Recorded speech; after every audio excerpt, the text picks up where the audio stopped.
Hello बच्चों, कैसे आप सब। मेरा नाम है अमरजीत और मैं फिर से आपके साथ आ गया हूँ।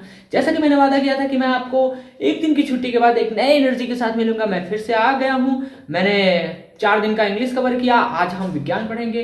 विज्ञान में हम सबसे पहले केमिस्ट्री पढ़ेंगे। आज एक दिन हम केमिस्ट्री पढ़ेंगे, कल फिजिक्स पढ़ेंगे, परसों बायोलॉजी पढ़ेंगे और उसके नेक्स्ट डे हम देखेंगे, जो बचा रहेगा वो पढ़ लेंगे या फिर कुछ रिवीजन कर लेंगे। कोई बात नहीं, एक एक दिन हम सारी चीजें पढ़ेंगे।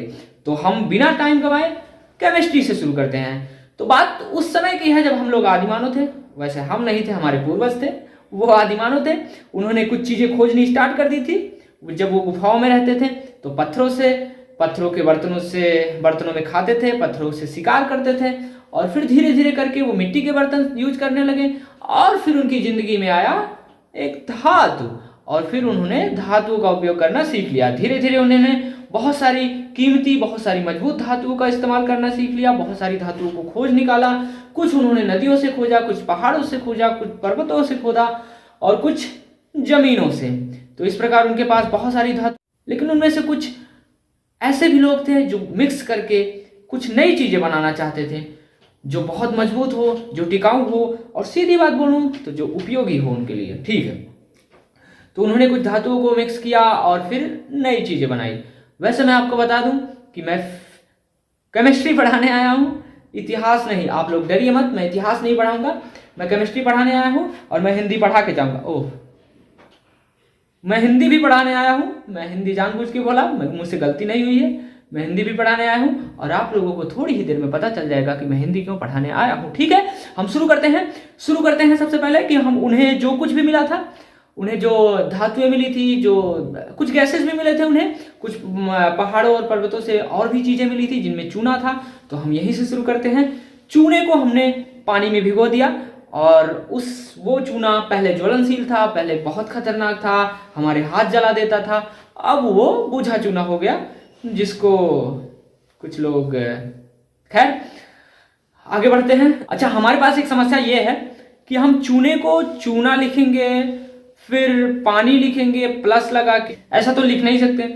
ओके, तो हमने कुछ प्रतीक दिए हैं, कुछ नाम दिए हैं, कुछ शॉर्टकट दिए हैं, जैन जी के स्टाइल में शॉर्टकट दिए हैं, तो उसे हम लिखते हैं। ये सब आप जानते हैं, मैं क्यों ही बता रहा हूं आप सबको। तो चलिए शुरू करते हैं। सबसे पहले हमने चूना लिया, CaO।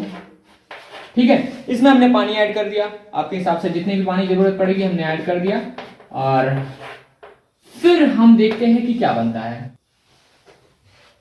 सबसे पहले Ca बन गया और फिर OH बन गया। हमने ब्रैकेट इसलिए लिखा है क्योंकि OH के दो अणु हैं, तो हमने 2 लगा दिया। यहां पीछे 2 लगाने का मतलब इसके दो अणु है। ठीक है, ये हमने पहले चूना लिया था जो ज्वलनशील था, फिर हमने पानी ऐड कर दिया उसमें, जो कि एक बुझा चूना बन गया और इस बुझे चूने का सूत्र ये है। ठीक है, ऐसे ही रिएक्शन बनते हैं। इसे अभिकारक कहते हैं। इन दोनों को अभिकारक कहेंगे, जो बन गया है उसे उत्पाद कहेंगे। यही हमारी केमिस्ट्री का पहला स्टेप था कि हमने रिएक्शन करना सीख लिया, समीकरण क्या होता है वो सीख लिया, अभिक्रियाएं क्या होती है वो सीख लिया। ठीक है, अब आगे बढ़ते हैं। आगे हमें कुछ शब्दों पे ध्यान देना पड़ेगा, कुछ शब्दों को सीखना पड़ेगा। वो शब्द ये हैं,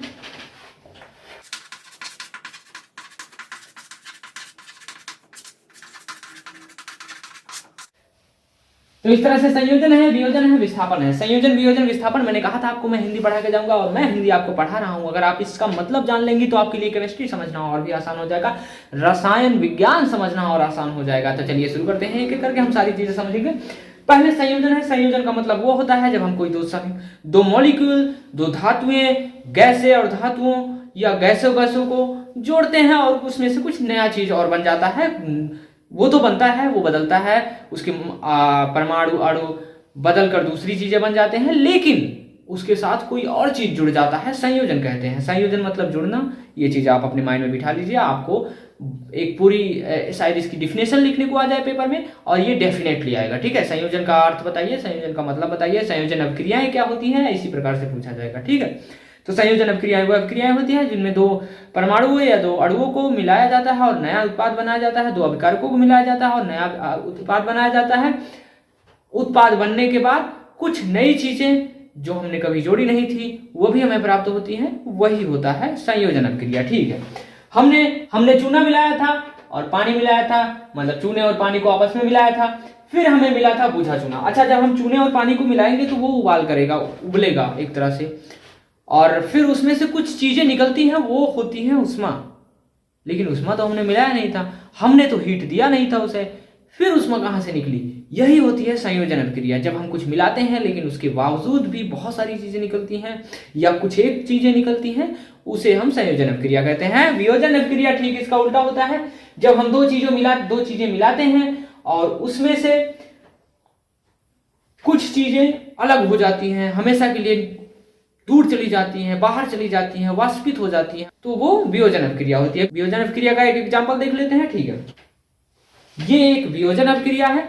वियोजन अभिक्रिया के बारे में हमने आपको बताया, जब दो अभिकारक आपस में मिलाए जाते हैं तो उनमें से कुछ ऊपर चले जाते हैं, निकल जाते हैं, वियोजित हो जाते हैं, विघटित हो जाते हैं, अलग हो जाते हैं, टूट जाते हैं, तो उसे वियोजन अभिक्रिया कहते हैं। वियोजन का मतलब अलग होना, टूटना, बिखरना, जो भी हो। इसमें क्या बिखर रहा है? ये कोयला है, ये O2 मतलब कोयले को हमने जला दिया। कोयले को जब जलाया तो CO2 आप जानते हैं कार्बन डाइऑक्साइड गैस को कहते हैं। कुछ चीजें आप जान लीजिए, C मतलब कार्बन होता है, CO2 मतलब कार्बन डाइऑक्साइड होता है, O मतलब ऑक्सीजन होता है, Na मतलब सोडियम होता है, H2O का मतलब होता है पानी, और H2SO4 का मतलब होता है सल्फ्यूरिक अम्ल। ये सारी चीजें बेसिक चीजें हैं, वो तो आप लोगों ने कक्षा 9 और कक्षा 8 में पढ़ ली होगी, मैं ये उम्मीद करके चलता हूँ, ये मान के चलता हूँ। ठीक है, अब हमें किस चीज के बारे में समझना है? हमें विस्थापन के बारे में समझना है। विस्थापन अभिक्रिया बेसिकली वो होती है जब हम दो अभिकारक को जोड़ते हैं, जैसे मैंने ये और ये जोड़ा, दो अभिकारक को जोड़ते हैं तो जो नया अभिकारक बनता है उसमें किसी एक प्लेस पर कोई दूसरा प्लेस आकर बैठ जाए।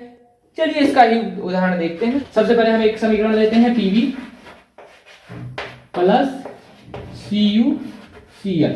ठीक है, तो इस प्रकार जब PbCuCl को मिलाते हैं तो हमें मिलता है PbCl और Cu।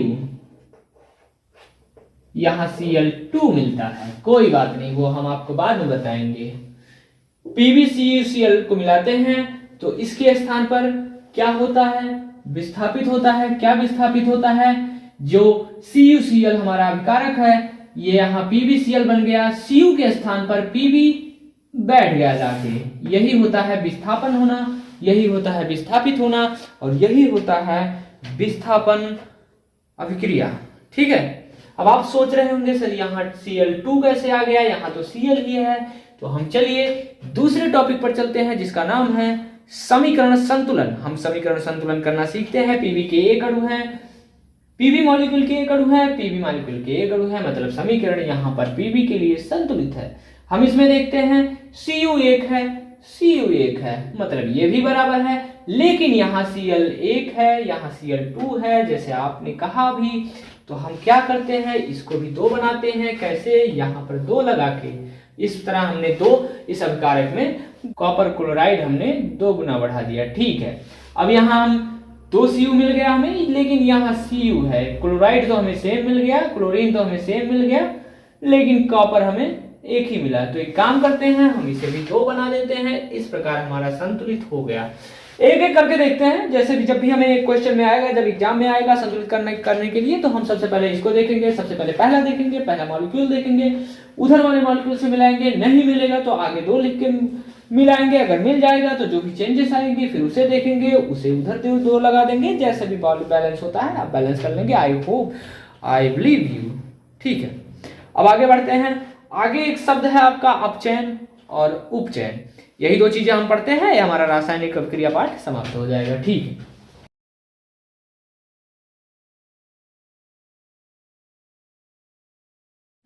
अच्छा, सीधा सीधा इसका मतलब हम देख लेते हैं, बिना किसी सुगर कोटिंग के ऑक्सीजन जुड़ा हुआ, ये हुआ हाइड्रोजन जुड़ा हुआ।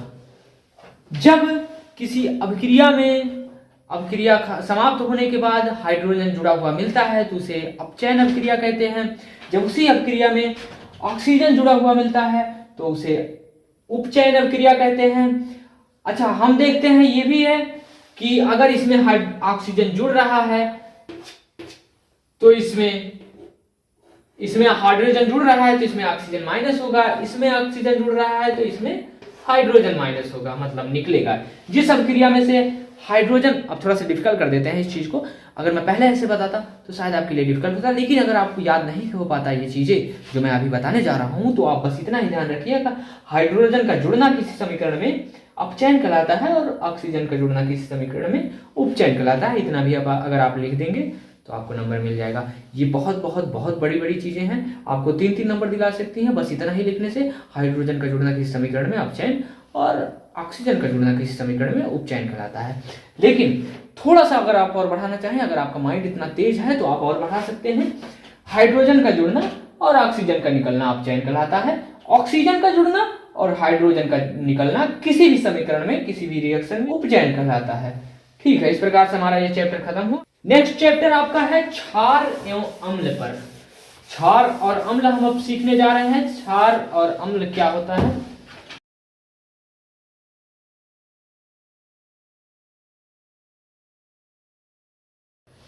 एक पेपर होता है लिटमस पेपर, आप लोगों ने सुना होगा, आप लोग पढ़े हैं लिटमस पेपर। नीले लिटमस पेपर को अगर कोई चीज लाल कर दे वो बेशक क्षार होगा, और अगर लाल को नीला कर दे तो वो अम्ल होगा। ये छोटी सी जानकारी है, छोटी सी चीजें हैं, अगर आप इसे याद कर लेंगे तो आप बहुत अच्छा नंबर पा जाएंगे। हम आपको एक बार फिर से बता देते हैं, जो लिटमस पेपर है, लिटमस पेपर अगर वो लाल हो रहा है, अगर वो लाल हो रहा है तो वो क्षार है। अगर वो नीला हो रहा है अभिक्रिया के बाद, अगर वो अभिक्रिया के बाद, मिलाने के बाद, अगर ये नीला लिटमस पेपर है और इसमें क्षार मिलाया जाता है, ऐड किया जाता है, तो ये लाल हो जाएगा। अगर ये लाल लिटमस पेपर है तो इसे ब्लू कर देगा, नीला कर देगा, यही होता है। ठीक है, आगे हमारा धातु और अधातु का चैप्टर है। धातु और अधातु के बारे में हम सीखेंगे। बेसिकली धातु और अधातु एक दूसरे से बिल्कुल विपरीत होते हैं, विलोम होते हैं, उल्टे होते हैं। जैसे धातु चमकदार होती है, जो उसके गुणधर्म है वो मैं आपको बता दे रहा हूँ। धातु चमकदार होती है, धातु चिकनी होती है, धातु सुचालक होती है, और ठीक इसी तरह अधातु जो होती है वो उतनी चमकदार नहीं होती है, वो उतनी चिकनी नहीं होती है, और वो कुचालक होती है। अच्छा, धातु के बारे में एक बात और है, धातु में तन्यता होती है। तन्यता का मतलब आप लोग जान लीजिए, तन्यता का मतलब होता है अगर छोटे से टुकड़े से एक तार बनाया जाए, एक छोटी सी वायर खींची जाए, उससे उसके मॉलिक्यूल मिला के एक छोटा सा तार बनाया जाए, तो वो अधातु से बड़ी तार बनाएगी, ये धातु की है। और ऐसा इसलिए है क्योंकि उसके जो अणु होते हैं, उसके जो मॉलिक्यूल होते हैं बहुत छोटे छोटे होते हैं, जिस वजह से वो मिलकर बहुत दूरी तक जाते हैं, बहुत लंबा तार बना देते हैं। जबकि अधातु के जो मॉलिक्यूल होते हैं, जो अणु होते हैं, वो धातु की तुलना में बहुत थोड़े से बड़े होते हैं, और जिस वजह से नहीं बना पाते हैं। ये रहा आपका धातु और अधातु। पेपर में आ जाए कि धातु और अधातु क्या है, तो आप लिख सकते हैं, उनके गुणधर्मों के आधार पर बांट दीजिए। गुणधर्मों का मतलब होता है क्वालिटी, उनकी क्वालिटी के आधार पर उनको अलग अलग बांट दीजिए। उनकी तुलना आ जाए, उनमें अंतर आ जाए, तो बहुत अच्छे से आप लिख सकते हैं। अब आगे बढ़ते हैं, ठीक है। आगे हम कार्बन के बारे में पढ़ेंगे। कार्बन के बारे में पढ़ने से पहले मैं आपको कुछ बातें बता देना चाहता हूं इससे जुड़ी हुई। अभी हम बहुत छोटे हैं, अभी आप बहुत छोटे हैं, अभी हम सिर्फ कार्बन की बेसिक जानकारी लेंगे। इसके बाद जब हम बड़े हो जाएंगे तो हम कार्बन के बारे में और बहुत चीज़ें पढ़ेंगे। जब हम 11th में जाएंगे, 12th में जाएंगे, BSc करेंगे, MSc करेंगे, तो हम बहुत चीज़ें पढ़ेंगे, और तब हम देखेंगे कि कार्बन के बारे में अभी तो हम ABCD पढ़ रहे हैं, पूरा ग्रामर अभी बाकी है, और उस ग्रामर का नाम रसायन विज्ञान में कार्बनिक रसायन है। कार्बनिक रसायन के बारे में अभी नहीं पढ़ेंगे। कार्बन के बारे में अभी हम देख लेते हैं, कार्बन के कुछ यौगिकों के बारे में देख लेते हैं, और एक दो चीजें जो और एक्स्ट्रा हो हमारे एग्जाम पॉइंट ऑफ व्यू से इंपॉर्टेंट, वो चीजें देख लेते हैं। तो हमने यहाँ कार्बन के बारे में लिखा है, कार्बन के बारे में हम पढ़ने जा रहे हैं। कार्बन का हेडिंग हमने डाल दिया है, C=6 लिख दिया है। इसका मतलब ये होता है कि कार्बन का जो एटॉमिक नंबर होता है वो 6 होता है। इसका मतलब ये होता है कि कार्बन में 6 प्रोटॉन होते हैं और कार्बन में 6 इलेक्ट्रॉन होते हैं। अच्छा, आप लोग परमाणुओं की संरचना के बारे में जानते होंगे कि कैसे परमाणु की संरचना होती है। अगर आप नहीं जानते तो ये रहा, आप इसे देख लीजिए। और हम आगे बढ़ते हैं। 4 वैलेंसी मैंने लिखा है, 4 संयोजकता मैंने लिखा है। 4 संयोजकता का मतलब होता है कार्बन 4 संयोजी होता है, 4 संयोजी होता है। 4 एक तरह से कह सकते हैं उसके पास 4 हाथ होता है, जिससे वो पूरी दुनिया चलाता है, 4 चीजों को आपस में जोड़ सकता है, एक लौता जोड़ सकता है। हम इसको एग्जाम्पल के रूप में देखते हैं। एग्जाम्पल के रूप में हम मेथेन देखते हैं।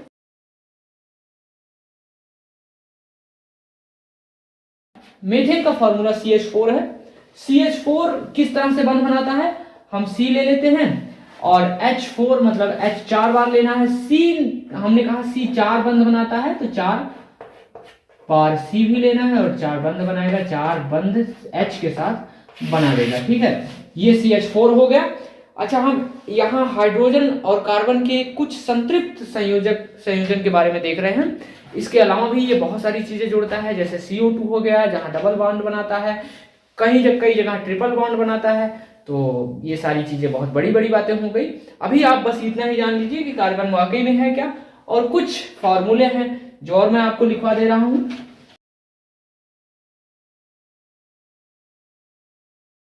इसकी हम संरचना देख लेते हैं, इसका हम डायग्राम देख लेते हैं। अगर आपके एग्जाम में ऐसी कुछ बातें आ जाती है कि इसका फलाना बनाओ, इसका डायग्राम बनाओ, इसका स्ट्रक्चर बनाओ, तो आप ऐसे ही बना लीजिएगा। पहले C लिखिएगा, जैसे C जितनी बार होगा उतनी बार लिख लीजिएगा। C एक बार है, C एक बार था, C एक बार हमने लिख दिया। C 2 बार है तो हम एक बंध से C के एक बॉन्ड को जोड़ देते हैं, C के एक मॉलिक्यूल को जोड़ देते हैं। इसके बाद इसके 3 मॉलिक्यूल बचे, इसके भी 3 बॉन्ड बचे। ठीक है, अब हर बॉन्ड पे हम H जोड़ के देखते हैं कि हमारा H कंप्लीट होता है कि नहीं। हर बॉन्ड पे हमने H जोड़ दिया और हम अब गिनना स्टार्ट करते हैं। 1 2 3 4 5 6, इस प्रकार से हमारा ये स्ट्रक्चर इसका बन गया। ठीक है, साबुन और अपमार्जक के बारे में जान लेते हैं। साबुन और अपमार्जक के बारे में जानने से पहले मैं अपमार्जक शब्द का हिंदी बता देना चाहता हूँ, मैं हिंदी फिर से पढ़ा देना चाहता हूँ। अपमार्जक का मतलब होता है कपड़े धोने वाला पाउडर, जिसे निरमा पाउडर कहते हैं। वैसे निरमा पाउडर एक ब्रांड है, लेकिन शायद आप ज्यादा रिलेट करेंगे निरमा पाउडर कहने से, इसलिए वही समझ लीजिए। अपमार्जक का मतलब आप समझ लिए, साबुन का मतलब आप पहले से ही जानते थे, साबुन जिससे हम नहाते हैं। तो चलिए इसमें अंतर देख लेते हैं। साबुन तेल और चर्बी से बना होता है, जबकि अपमार्जक केमिकल से बना होता है। अच्छा, मैं यहाँ शॉर्टकट में लिखा हूं, ये मेरी गलती है, आप पूरी 1-2 लाइन कम से कम लिखिएगा और ऐसे ऐसे बना के जब भी अंतर आए, जब भी एग्जाम में अंतर आए तो ऐसे बना के लिख लीजिएगा। ठीक है, सेकंड नंबर पर फोकस करते हैं। कठोर जल में कम असर करता है, साबुन कठोर जल में कम असर करता है और इसके विपरीत अपमार्जक कठोर जल में ज्यादा अच्छे से असर करता है। अब आप पूछेंगे सर कठोर जल कहाँ मिलेगा? कठोर जल आपके नलकूपों में, आपके कुओं में, तालाबों में, सब जगह मिल जाएगा। और सॉफ्ट जल मतलब तनु जल नदियों में मिल जाएगा, और बारिश का जो पानी होता है वो भी तनु जल होता है। चलिए आगे बढ़ते हैं।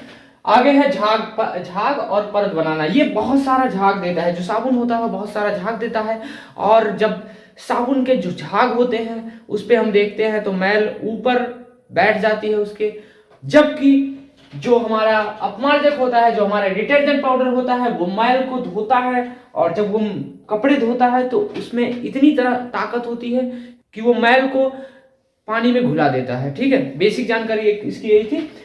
लास्ट हम देख लेते हैं प्राकृतिक फ्रेंडली, मतलब नेचर फ्रेंडली होता है। ये साबुन जो होता है वो नेचर पर उतना ज्यादा नुकसान, प्रकृति को उतना ज्यादा नुकसान नहीं करता है इसके जैसे ये करता है। प्रकृति को नुकसान बहुत करता है अपमार्जक, डिटर्जेंट पाउडर प्रकृति को बहुत नुकसान करता है। तो इस तरह से हमारा साबुन और अपमार्जक खत्म हुआ। अब हम बढ़ते हैं आगे अपने नेक्स्ट चैप्टर पर, जो कि है आवर्त सारणी। जैसा कि मैंने क्लास के स्टार्ट में ही आपको बता दिया था कि आदिमानवों ने जो भी सारी चीजें खोजी, जिनमें धातुएं थी, गैसें थे, अधातु थे, जिनमें कुछ चीज उन्होंने खुद बनाई, और इस तरह से वो उनको एक सारणी में रखते चले गए, जिसे आवर्त सारणी कहते हैं। अगर आप आवर्त सारणी के बारे में नहीं जानते हैं तो ये रहा आवर्त सारणी, आप इसे अच्छे से देख लीजिए। ये 4 भागों में बटा है, SPDF, और हाइड्रोजन इसमें अपवाद है। ये रही बेसिक जानकारी आवर्त सारणी की। अब इसके इतिहास में चलते हैं। सबसे पहले डोबे राइनर थे, जिन्होंने धातुओं को जितने भी मेटल, नॉन मेटल या गैसेस जो भी थी उनको सारणी में रखने की कोशिश की। वो उतने अच्छे से नहीं रख पाए। जिसके बाद आए न्यूलैंड्स, जिन्होंने अष्टक सिद्धांत दिया। वो काफी हद तक तो सही हो गए थे, लेकिन उनकी भी सारणी में बहुत सारी कमियां थी, बहुत सारी लिमिटेशन है।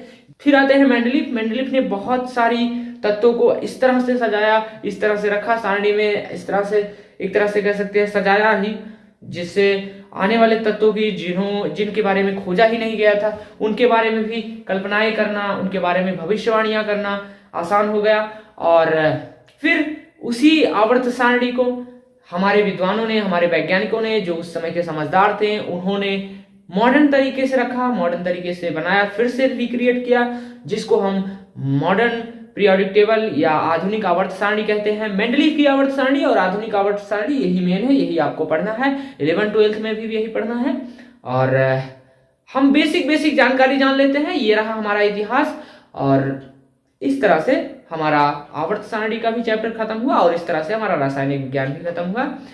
हमने आज बहुत सारी चीजें पढ़ी, बहुत सारी चीजें जानी, जिसमें कार्बन के बारे में जाना, उनके यौगिकों के बारे में जाना, हमने आवर्त सारणी के बारे में जाना, हमने धातु अधातु के बारे में जाना, हमने साबुन और अपमार्जक के बारे में जाना, हमने कुछ रासायनिक अभिक्रियाएं भी सीखी, कुछ रासायनिक अभिक्रियाओं के बारे में जाना कि उसे क्या कहते हैं, कौन सी रासायनिक अभिक्रिया कहते हैं। ठीक है, इस तरह से हमारा ये क्लास खत्म हुआ। तो हम अब आगे मिलते हैं, आज यही तक।